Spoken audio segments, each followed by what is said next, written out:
Ecologistas, anarquistas, feministas, indigenistas, miembros de estos colectivos tuvieron visibilidad importante en lo que fue la última cumbre del G20 en Hamburgo. Estos grupos, en su mayoría integrados por jóvenes que estuvieron con manifestaciones bastante violentas, tienen una agenda que es bien diferente a la que plantean los líderes del mundo. Vemos el informe y lo analizamos.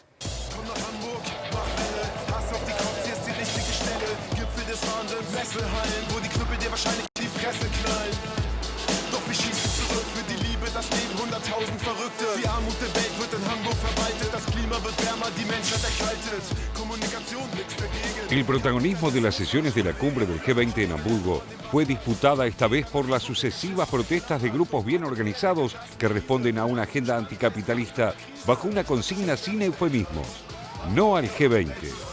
Las marchas fueron multitudinarias y terminaron con serios disturbios y una implacable represión policial, lo que obligó a los mandatarios a modificar algunas de las actividades establecidas.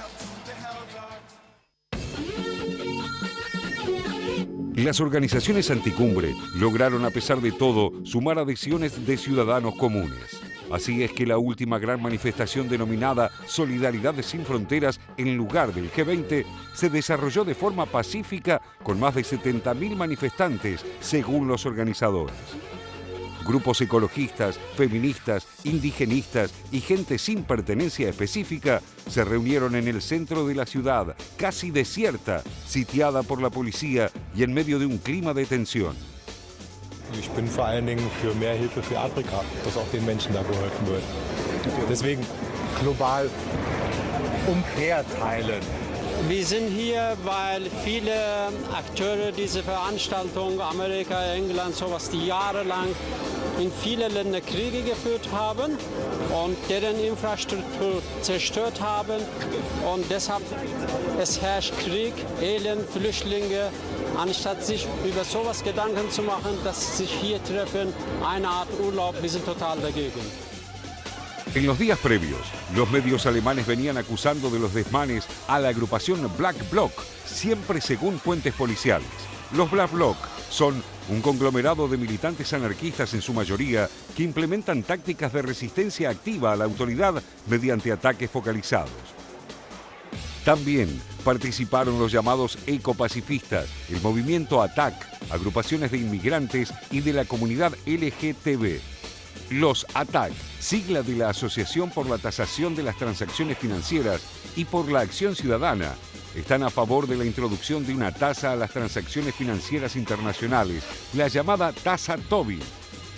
Welcome to Hell, bienvenidos al infierno, fue el lema que difundió Rote Flora o Flora Roja, un grupo alemán de activistas que ocupa un teatro abandonado en Hamburgo. Con raíces que pueden remontarse hasta el mayo del 68 francés, pero que reconocen antecedentes más cercanos en el movimiento zapatista mexicano, estos colectivos tuvieron su bautismo de fuego en la ciudad de Seattle en 1999, cuando miles de manifestantes convocados por un conglomerado variopinto y algo desarticulado se movilizaron hasta hacer fracasar la llamada Ronda del Milenio. El 30 de noviembre de 1999 se llevó a cabo el Día de Acción Global. Las fotos de esas jornadas muestran marchando en la primera fila y tomados del brazo a los líderes máximos de los sindicatos y los verdes, una amalgama que se fraguó en oposición a los dictados de la cumbre. A partir de Seattle, la prensa comenzó a denominarlos como movimientos antiglobalización o altermundistas. Sin embargo, sus protagonistas sostenían que no buscaban acabar con la globalización, sino construir otro modelo, alternativo al propuesto por los organismos internacionales más emblemáticos de la mundialización, como el Fondo Monetario Internacional, el Banco Mundial y la Organización Mundial del Comercio, que propiciaron una eliminación de las fronteras para el capital. La cumbre del G8 en Génova, en julio de 2001, fue otro mojón. Para coordinar a las 700 agrupaciones dispuestas a manifestarse, se creó el Foro Social de Génova, que reclamó al gobierno italiano que se cancelara la cumbre.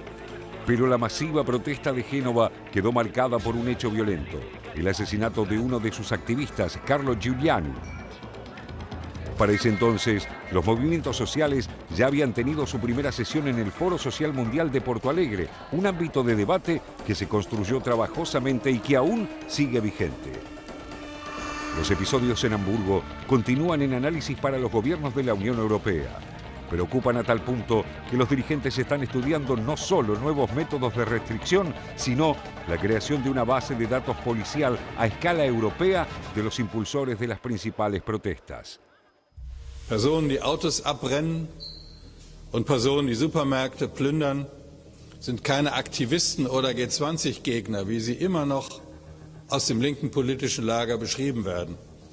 Sie sind verachtenswerte, gewalttätige Extremisten, genauso wie Neonazis es sind und islamistische Terroristen.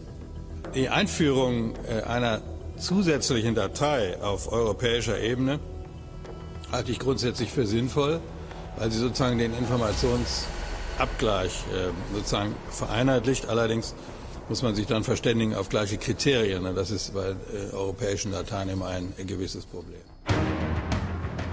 Mientras, los movimientos anticapitalistas, revitalizados por las acciones de Hamburgo, continúan con su tarea de reorganizarse, una labor que no les resulta fácil, ya que la diversidad de estrategias plantea un desafío para la acción común.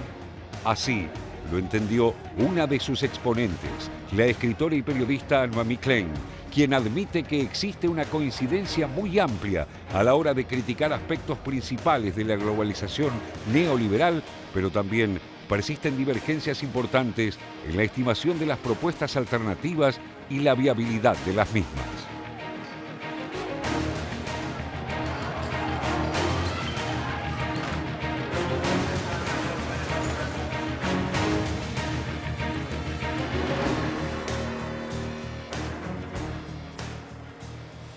Como señala el informe, podríamos decir que efectivamente las postales de Hamburgo significan o muestran lo que es el regreso de Naomi Klein y movimientos que por lo menos parecían como dormidos en un punto. Lo que uno se pregunta es, ¿hay un sentido político más allá de este bienvenidos al infierno con el que recibieron a los líderes? Sí, es difícil decirlo, porque uno podría pensar que hay movimientos sociales que efectivamente después derivan en una construcción política que termina en el acceso al poder, que yo caso Evo Morales veníamos mencionando, el Partido de los Trabajadores en Brasil, que muchos de ellos han participado, incluso de algunos del Foro de Porto Alegre, de ATAC y demás. Uno se tienta a mirar estos fenómenos como hobbies del primer mundo, digamos, ¿no? Hobbies de jóvenes del primer mundo. Yo no creo que sea solo eso. ATAC tiene una plataforma construida alrededor de la implementación de un programa concreto, que es tasar, con la famosa tasa Tobin, las transacciones financieras internacionales. Quiero decir, hay un contenido alrededor de esto. También me parece una paradoja que es interesante señalar, que es que los mismos grupos que están contra la globalización usan los mecanismos de la globalización para dar a conocer sus ideas, sus propuestas y su furia, digamos, porque justamente se juntan en Hamburgo, donde está el G20, pero saben que están todos los medios de comunicación, digamos. Entonces hay algo del mismo fenómeno contra el que luchan que es aprovechado para... Assange también. Assange también, por eso, efectivamente. Entonces me parece que hay algo paradójico que en algún sentido los lastima, no porque los planteos que hagan no sean correctos. Muchas de las reivindicaciones son muy adecuadas y muy pertinentes, sino porque están aprovechando algo contra lo que ellos mismos luchan. Y al mismo tiempo yo no le veo viabilidad política en un momento en el que por lo menos Europa y Estados Unidos, la izquierda está en retroceso, digamos. ¿No? Tenemos una Europa gobernada o por la derecha conservadora o por la nueva derecha o por esta derecha neoliberal pero progresista a lo Macron, lo que ellos llaman liberal, social liberal, digamos, ¿no? Con liberal en el sentido, muy neoliberal en el sentido económico y con luces progresistas en el sentido cultural, valórico, multiculturalista, etcétera. Digamos, eso es Macron. Básicamente, pero que no pone en cuestión la correlación de fuerzas económicas ni el poder económico. De hecho, Macron está haciendo una reforma laboral a la altura de la brasilera, por decirlo de algún modo, ¿no? Entonces me parece que cuesta verle el sentido político a estos grupos, digamos, más allá de la legitimidad, insisto, de sus propuestas. Puede tener su correlato en Podemos, en España, que apareció también como una protesta, o Syriza en Grecia y así sucesivamente. Cuando aparecen estos grupos en la ronda del milenio, lo veíamos en el informe en 1999 en Seattle, es Bill Clinton en ese momento el que dice paren de reprimirlos, porque había una policía estilo Robocop que estaba reprimiendo a los manifestantes. Hablemos con ellos a ver qué quieren. Bueno, lo que querían era esa tasa Tobin, que después se tradujo en la tasa Robin Hood, y que fue Dominique Strauss-Kahn quien la llevó al Fondo Monetario, después caído en desgracia, y Nicolás Sarkozy, presidente de Francia, quien la alentó para Francia esa tasa sobre las transacciones financieras, que es ínfima.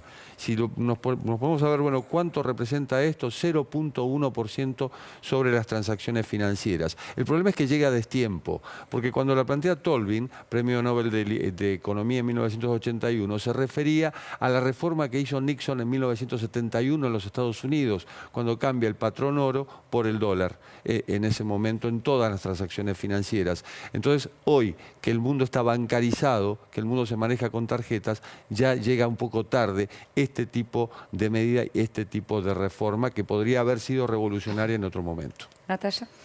Yo creo que se pueden ir reciclando en nuevas causas, porque por ejemplo también otra de las que habían incorporado en su momento era la del medio ambiente. Después vinieron las negociaciones que derivaron en el Acuerdo de París y esto también va en paralelo a esta calma. Ahora, hay un punto donde no solo se emparentan con la izquierda, sino también con la derecha, y es ese punto de guerra de la ultraderecha, al mejor estilo Le Pen o un Trump. ¿Por qué?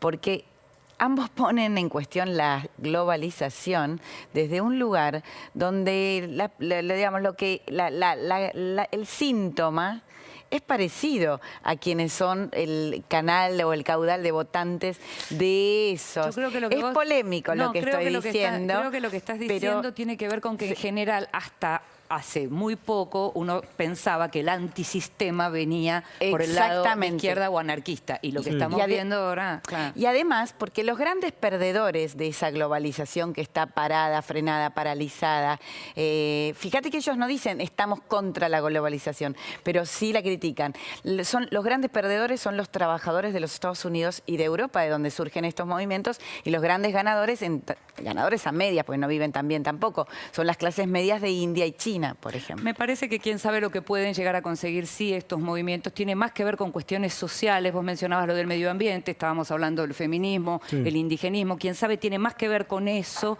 que con cuestiones puramente económicas. Lo vamos a ir viendo eso.